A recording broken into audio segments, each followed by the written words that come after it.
'Di ba? Salba mo ang pangalan mo. Bakit ka ba ikaw lang makukulong?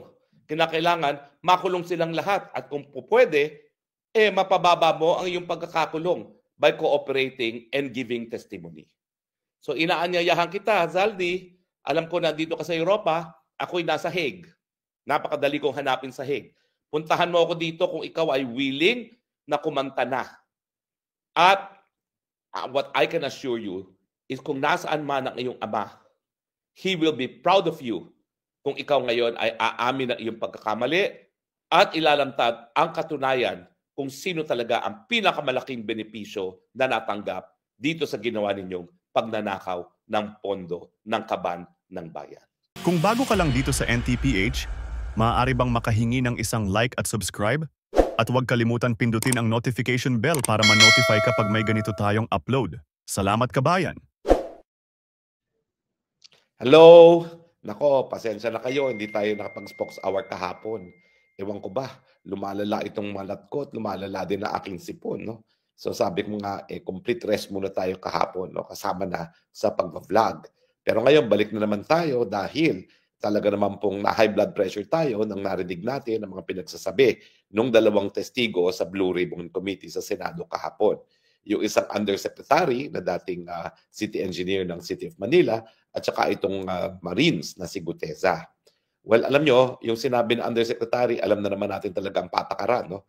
Sinabi ko na sa inyo yan, dati pa, miski hindi pa pumuputok itong Blue Ribbon na investigation, sinabi ko na sa inyo yung mga patakarang SOP sa mga mambabatas. Talagang, alam nyo, sa totoo lang po, ako, hindi talaga ako kumita ng panahon na ako'y congressman kasi nga wala kaming kontroladong mga district engineer.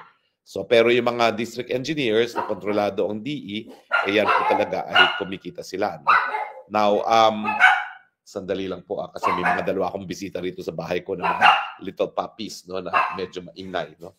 Anyway, ang nakakashock, unang-una, bilyones po ang involved. Hindi pala po millions and hundreds of millions. Bilyones po talaga ang ninakaw nila sa taong bayan. Talagang tama po yung sinabi ni Mayor Magalong na 70% na ng mga proyekto, lalo na sa flood control, ang nawala sa korupsyon. Bilyones na po ang nawala sa atin. No? At pangalawa, ako talaga, bagamat yung sa USEC, alam na natin yan, yung mga patakaran na yan, ang nakakashock ay yung kay Guteza. Dahil ang sabi niya, ginamit pala ang hukbong sandatahan ng Romualdez at ni Zaldico para mag-deliver ng pera na galing sa nakaw na pera. No?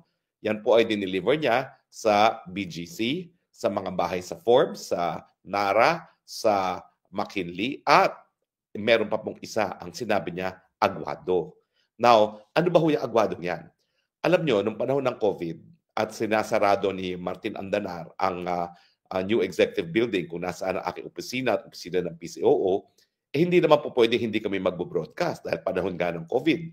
Mas importante na magpakalat na impormasyon tungkol sa COVID. No? So, minabuti namin na kung isasarado ang new executive building, doon kami mismo sa harapan ng new executive building na Aguado na pag-aari ng mga Romualdez. Siyempre po, humingi kami ng permiso kay Martin Romualdez at ibinigay naman. Now, kung nasa harapan po kayo ng NEB, meron kayo makikitang malaking-malaking pader na puti. Sa totoo lang po, hindi nyo mapapansin yung mansion kasi nakapaligiran yan ng bakod na puti. So, hindi nyo akalaing napakaganda ng mansion sa looban ng bakod. Pero pag pumasok na kayo dun sa loob ng bakod na yan, makikita nyo napakagandang mansion. No? Now, puti po ang kulay ng mansion na yan, merong swimming pool. Now, nung kami po yung nagbo-broadcast at maraming beses naman kami nag-broadcast dyan, syempre, nakausap din namin yung mga katiwala. At ilan sa mga kinuwento sa amin ng katiwala ay nung mga huling araw daw ng EDSA, kung saan talagang bilang ng araw at oras ng mga Marcos ng Malacanang, hindi raw po sila nakatira sa Malacanang. Doon sila sa Aguado nakatira. At iniisa-isa pa nga namin ang kwarto kung saan tumira ang diktador na si Marcos Sr., sa nakatira si Aimee, sa nakatira si Irene at si Imelda, no? Dahil hiwalay pala sila ng kwarto. Now, isa pang sinabi ng caretaker, meron daw koneksyon ang Aguado sa Malacanang. Kaya nga, miski sila ay nakatira na sa Aguado, hindi halata na hindi sila umaalis ng palasyo. Kaya ang akala ng buong Pilipinas, nasa loob lang ng palasyo mga Marcoses, pero meron daw connection ang Aguado sa Malacanang kung saan sila dumadaan. Now, I admit, hindi ko nakita yung connection na yan dahil ayaw naman ipakita ng mga katiwala. No? Pero sinabi lang nila na meron daw connection. Kaya ng mga huling araw ng EDSA, akalain lang natin nasa Malacanang sila pero actually nasa Aguado. No? Now, anong significance niyan? Well, kung totoong may connection dyan, ang sabi nitong si Guteza ay regular siya nagde-deliver ng mga bags na kada bags ay mayroong 48 million. Ang kalkulasyon ko po no, doon sa kanyang testimonya, ito po ha, nagkaroon po ako ng computation. Ha? Ito po ang computation ko. Okay ha? So sinasabi niya, kada bag ang laman ay 48 million. Okay? Now, sinabi niya na nakakita siya ng 46 suitcases delivered, okay, sa Coast Residence with 35 later taken to Romualdez. So, i-add nyo na po yan. 46 plus 35 times 46. Now, ayun nga po, no, nag-deliver din siya sa Aguado sa loob ng Malacanang compound. Okay? So, ngayon, kung i-add po natin yan, 48 million kada suitcase, 48 million times 46 equals 48 equals 48 million times 40, 48 million times 6, it will become 1.9 billion. Plus 288,000, it is 2 billion to 208 million. Okay? So 2 billion 208 million. Now, ito lang po yung 46 suitcases. E meron pang 35 suitcases. So 48 million times 35 plus 48 million plus 5 kasi 35 po. So lumalabas po yan 1.680 billion. Okay? So ibig sabihin, ang lumalabas po dyan ay kung ang kada delivery ng isang suitcase ay 48, tapos twice a week for 4 weeks, sa isang buwan, 384 million ang delivery. At 3 times a week for 4 weeks, it will become 576 million. So kung 46 suitcases delivered in one episode, yung one episode total is 2.208 billion. Pero dahil 46 suitcases were repeated over multiple episodes, ang total na na-deliver na pera ay 4 billion 416 million. Can you imagine? Can you imagine? Ang nawalang pera sa atin ay 4 billion 416 billion. Now, bakit? Ano importansya ng Aguado? Ang tanong, bakit sa Aguado magpapadeliver?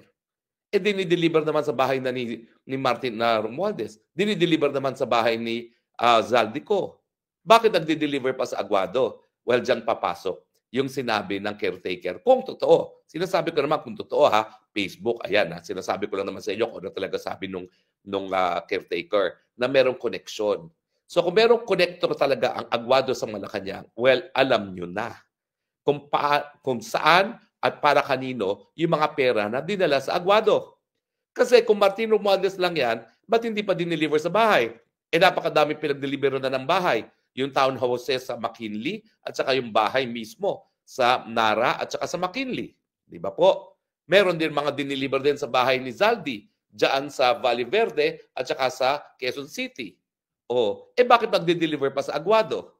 Ibig sabihin, yung delivery sa Aguado para sa ibang tao pa. At kung totoong merong koneksyon ang Aguado sa Malacanang, ibig sabihin yan, ang delivery ay para sa mga nakatira sa Malacanang. Sino ba nakatira sa Malacanang? Si Marcos Jr., si Lisa Araneta Marcos, si Sandro Marcos, at yung dalawa pa niyang kapatid. So bahala na kayo mag-isip kung anong conclusion, bakit nag-deliver sa Aguado. Pero sa akin, malinaw na kung ang pera ay para kay Martin Romualdez, hindi na kinakailangan dalhin pa yan sa Aguado. Dahil nagde-deliver naman sila sa bahay mismo ni Martin, di ba po? Ang akin tinutukoy at tinutumbok, alam na natin, kurakot ang Martin. Alam na natin, kurakot ang Zaldico. Pero, gaya ng sinasabi natin sa mulat-mula, hindi naman po mangyayari yan kung hindi dahil kay Marcos Jr. Bakit? Dahil si Marcos Jr. ang namili ng speaker. Yan naman po talaga ang katotohanan sa politika ng Pilipinas. Walang tao na magiging speaker na hindi gugustuhin ng presidente. Una. Pangalawa, si Marcos Jr. naman ang nagsusumite ng budget na binago ng mga kongresista para sila ay kumita. Hindi naman niya ginamit ang kanyang kapangyarihan na mag-veto gaya ng ginawa ni Tatay Digong noong 2019 budget. Na talagang binito niya yung mga insertions ng mga kongresista. Immediately after, natanggal si Bebot Alvarez at yung kauna-unahang taon na naging speaker si GMA. Pangatlo, alam din niya ang gawain ng pinsan niya. Kasi nga, imposible naman na hindi alam ng anak niya ang patakaran. Uulitin ko po ha, bago pang maging kongresista si Sandro Marcos, abay narinig ko sa sariling mga bibig niya na yung habang siya ay nag-i-intern doon sa kanyang tiyo as majority floor leader, abay ang sabi ni Sandro, they are so corrupt in the House of Representatives.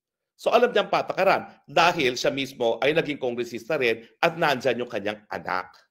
At ngayon, kung talagang totoo na mayroong delivery sa Aguado at totoong mayroong konektor sa Aguado at papunta ng Malacanang, alam na natin na kaparte ng mga kwarta na kinurakot galing sa infrastructure project ay napunta sa Malacanang. Yan po ang missing link. Dahil hindi naman ako naniniwala na ang presidente pipikit-pikit lang ang mata sa korupsyon ng ginagawa ng kanyang pinsang buo na hindi siya mismo kumikita. Naniniwala po ako, nasa dugong Marcos ang dugong magnanakaw. At hindi siya papayag na ang kikita lamang ay ang kanyang pinsan buo at si Zaldico. Kayo ba naniniwala? Now, let's talk about Zaldico. Ako naniniwala ko talaga, kriminal si Zaldico. Pero hindi ako naniniwala na ang kinita ni Zaldico ay kasing laki ng kinita ni Martin o di naman kaya ng presidente mismo o kaya ng kanyang may bahay. Bakit? Kasi si Zaldico ay instrumento lamang. Kumbaga, parang bagman. Sure, kumikita siya. Kasi hindi naman po pwede na siya ang bagman na hindi naman bibigyan ng kahit papanong kumita. No? Pero hindi ako naniniwala na lahat ng kinurakot niya sa kanya lamang. Alam na natin na may parte si Martin kasi nag-deliver yung iba't ibang tao sa kanya, no? Lalong-lalo na itong si Gutesa na Marines. Pero sigurado din ako na meron ding parte ang mas mataas pa kay speaker. Dahil hindi naman magpapatuloy na ganyang kagarapal ang korupsyon, na bilyones na ang korupsyon na hindi alam ng presidente at nang hindi kumikita ang presidente. Di ba po? So let's come clean. Ngayong nandyan na ang mga katotohanan na nag-deliver ng pera sa bahay ni Martin, sa bahay ni Zaldico at sa Aguado ng malapit sa Malacanang. Sabihin na natin walang konektor. Pero yan po ay literally across the street from Malacanang. So napakadali na dalhin yung pera from Aguado to Malacanang mismo. At sino pang sisita dyan? Kung mga kotse naman ng presidente yan, magdadala. So it's not at all necessary na mayroong koneksyon. Importante lang is right across Malacanang yan, di ba? Sentido ko mo naman yan. Bakit magdi-deliver right across Malacanang kung hindi para sa Malacanang yan? Ang nakapagtataka, bakit pa sila mangungurakot ng 4 billion? Eh meron na nga silang 5 billion na intelligence funds na hindi na nga ino-audit ng COA.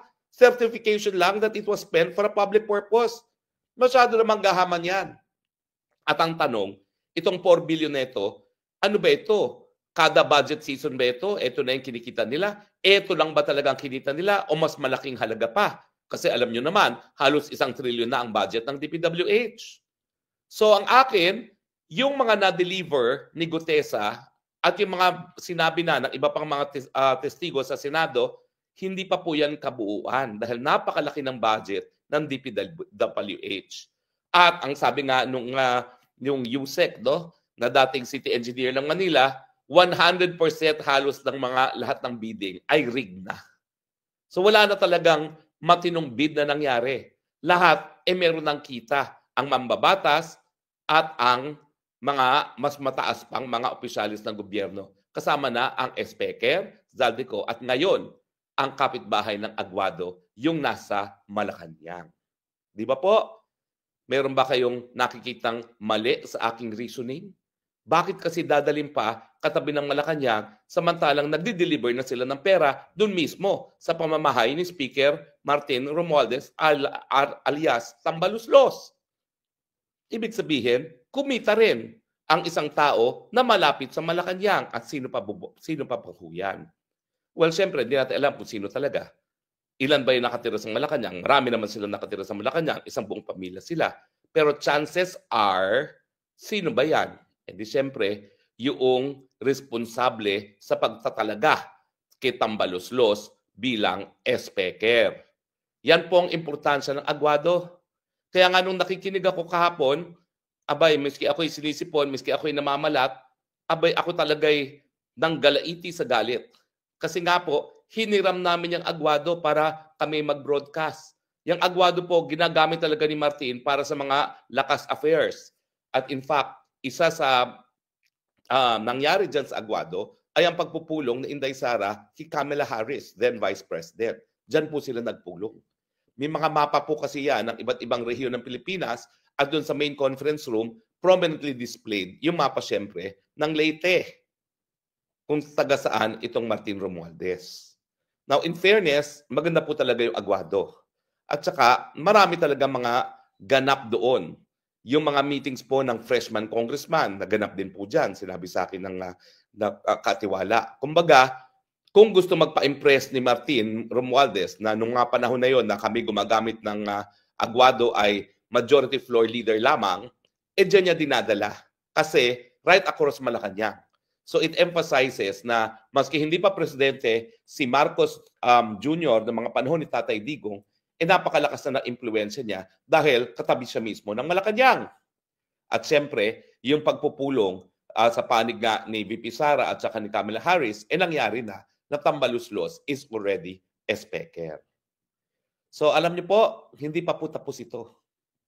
At bagamat alam natin na kasuklam-suklam at talagang kriminal, siguro talaga itong si Zaldico, dahil lahat ng tao na-identify na niya, may halaga pa rin po ang magiging testimonya ni Zaldico kung siya talaga ay magpapatunay na siya mismo ay nagbigay ng parte ng nakaw nila sa presidente at sa kanyang pamilya. Hindi pa po natin alam yan. Wala pang ganyang ebidensya.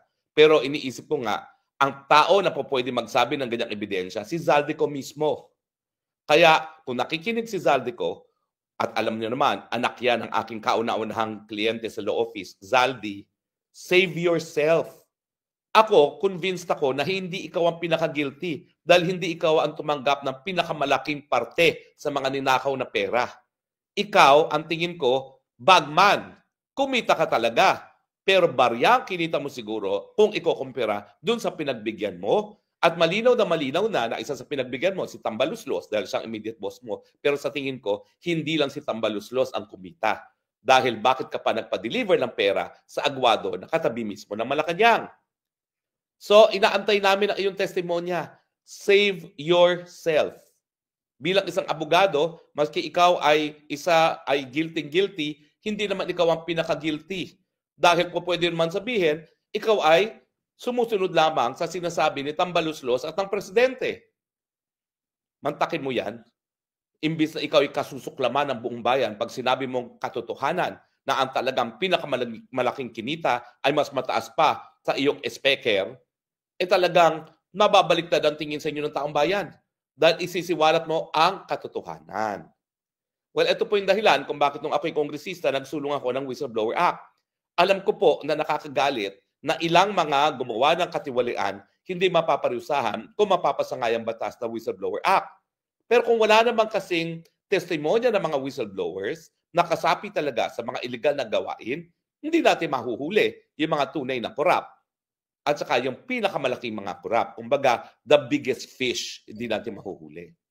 So Zaldi, kung ikay nakikinig, kumanta ka na. Linalaglag ka na. Hindi mo ba napapansin, ikaw ang ginagawang scapegoat? Hindi pa nagsasalita ang Martin Romualdez, pero sigurado ako, kabahagi ng depensa niya ay ikaw ang ituturo. Dahil after all, ikaw ang naging chairman ng Committee on Appropriations.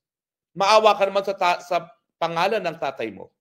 Alam mo namang matalik kong kaibigan ng tatay mo, pinagsilbihan ko bilang isang kliyente, malinis na malinis ang pangalan ng tatay mo. Isalba mo naman ang pangalan ng ko. Dahil yung tatay mo, hindi matatahimik yan sa kanyang libingan nang nalalaman niya na kinasusuklaman ka ng buong bayan bilang isang korap. Turn the tables. Grab this opportunity for greatness. Magsalita ka na kung sino talaga ang amo mo at kung sino talaga ang kumita ng pinakamalaki bukod pa kay tambaluslos. And that could only mean one person, one family. The family which has been described by Guinness Book of World Records as belonging to the top 5 most corrupt families on earth. Di ba? Salba mo ang pangalan mo. Bakit ka ba ikaw lang makukulong? Kinakailangan makulong silang lahat at kung pwede, mapababa mo ang iyong pagkakakulong by cooperating and giving testimony. So inaanyayahan kita, Zaldi, alam ko na dito ka sa Europa, ako'y nasa Hague. Napakadali kong hanapin sa Hague. Puntahan mo ako dito kung ikaw ay willing na kumanta na. At what I can assure you is kung nasaan man ang iyong ama, he will be proud of you kung ikaw ngayon ay aamin ng iyong pagkakamali at ilalamtad ang katunayan kung sino talaga ang pinakamalaking benepisyo na natanggap dito sa ginawa ninyong pagnanakaw ng pondo ng kaban ng bayan. For your father's sake, speak up. Maraming salamat po sa inyong patuloy na pagtangkilik at sana po sumagot nga itong panawagan ko kay Zaldico, no? Nasa Europa naman siya, nasa Europa rin ako. Magkita tayo. Gagawin kita ng sworn statement at titignan natin na sa susunod na administrasyon kung tatanggapin ang sworn statement mo para ikaw ay makapasok din sa Witness Protection Program at mabigyan ng immunity. Of course, baka kinakailangan magbalik ka ng pera. Sa dami naman ng pera na kinita mo na through legitimate means, hindi mo na kinakailangan yung mga pera mong ninakaw. Kapag binalik mo yung mga perang ninakaw mo, baka maayos mong pang relasyon mo sa iyong mga anak na kinasusuklaman ka na dahil nga doon sa pagdududa na ikaw ay naging corrupt. So ayusin mo na rin yung relasyon mo sa mga anak mo sa pamamagitan ng pagbalik ng mga perang ninakaw. Okay? Antayin ko ang tawag mo. Maraming salamat po sa inyong patuloy na pagtangkilik at sana i-share nyo itong video hanggang makarating kay Zaldico dahil malapit lang po ang The Hague sa Paris kung saan merong tahanan itong si Zaldico at kung siya man ay nasa Madrid, ang alam ko, patutuloy po yan sa Paris kasi alam na po natin ngayon na ang kanyang may bahay ay naroon na sa kanilang tahanan sa Paris. 2.5 hours lang po ang Paris to The Hague. So Zaldi, I welcome you to come to The Hague and save the legacy of your father. Ito po ang inyong spokesman, Harry Roque, nagsasabi, I love the Philippines. You're the only country that I have. You're the only country that I will love. God bless the Philippines. Bye.